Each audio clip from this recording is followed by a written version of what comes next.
Assalamualaikum warahmatullahi wabarakatuh.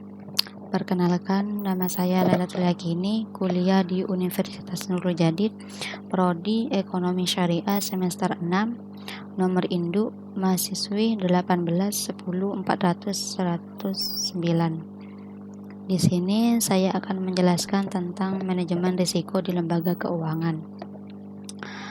Sebelum saya menjelaskan apa manajemen risiko, saya mau bertanya pada kalian, apa manajemen risiko itu? Selanjutnya ialah manajemen risiko. Risiko. Yang pastinya kalian sudah tahu semua ya, risiko itu apa. Di sini saya akan menjelaskan risiko. Risiko ialah suatu kemungkinan akan terjadinya hasil yang tidak diinginkan, yang dapat menimbulkan kerugian apabila tidak diantisipasi serta tidak dikelola dengan semestinya. Contoh ialah risiko kita seperti berbisnis sebuah produk, di mana jika kita tidak mengatur dalam masa penjualannya, maka suatu bisnis akan gagal dan akan mengalami kerugian.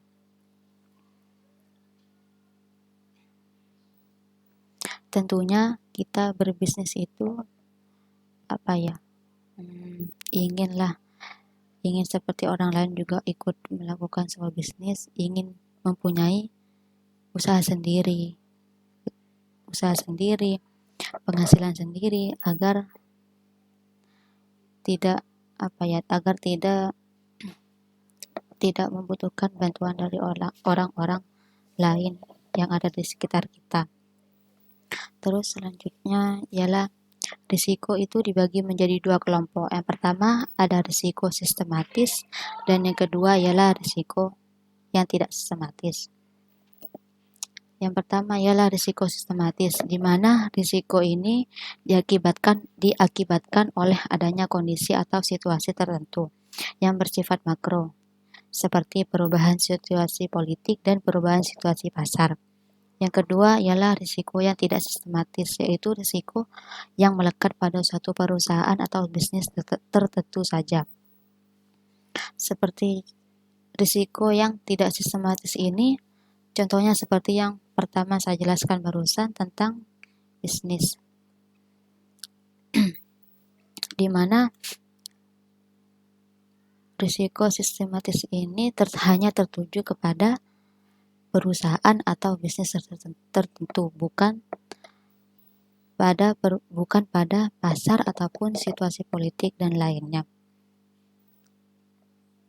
Terus yang selanjutnya ialah macam-macam risiko yang dihadapi oleh bank.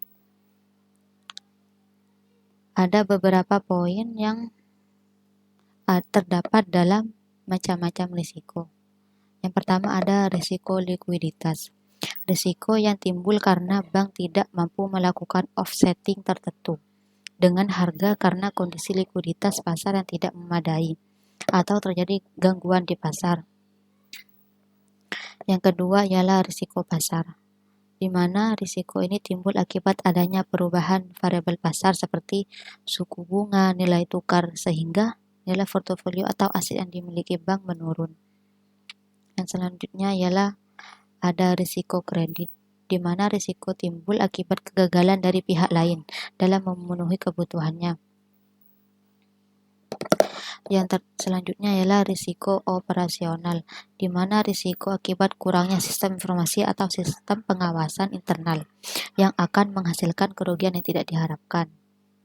Seperti yang barusan contoh bisnis yang pertama.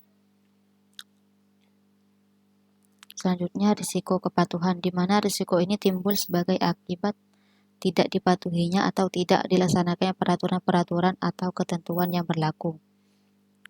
Yang selanjutnya ialah risiko hukum, yaitu risiko bank yang menanggung kerugian sebagai akibat adanya tuntutan hukum, kelemahan dalam aspek legal atau yuridis. Selanjutnya ialah tentang risiko-risiko yang dihadapi bank syariah, di mana risiko ini ada dua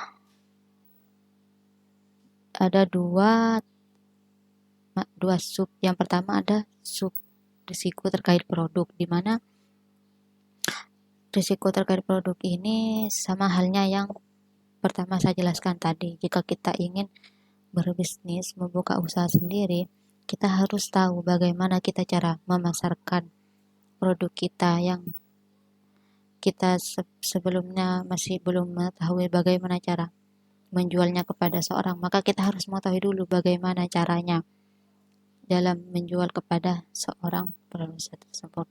Yang kedua ialah risiko terkait pembiayaan berbasis natural certainty kontrak, di mana risiko pembiayaan ini mengidentifikasi dan menganalisis dampak dari seluruh risiko, sehingga keputusan pembiayaan diambil sudah memperhitungkan risiko yang ada dari pembiayaan seperti murabahah, ijarah, salam, dan istisna.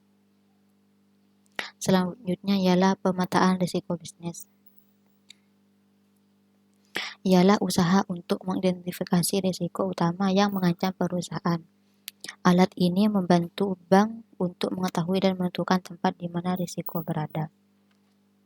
Selanjutnya ialah beberapa sumber informasi awal dari risiko bisnis.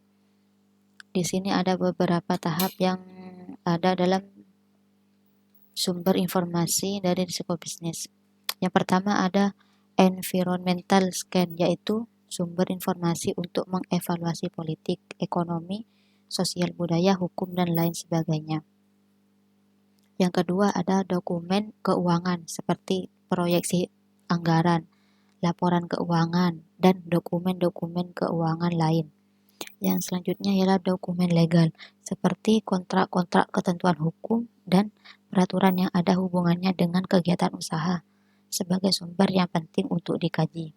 Selanjutnya hasil inspeksi ialah seperti hasil pemeriksaan yang dilakukan di SKAI, merupakan sumber informasi yang sangat baik. Yang terakhir ialah hasil wawancara, seperti hasil penilaian kinerja dengan pegawai atau wawancara langsung dan para pegawai. Di mana hasil wawancara ini ialah kita bisa menentukan bagaimana sumber informasi awal dari risiko bisnis tersebut. Jika tidak ada hasil wawancara dari informasi risiko bisnis, maka tidak akan tahu tidak akan tahu bagaimana penilaian kinerjanya dari seorang pegawai atau wawancara. Dan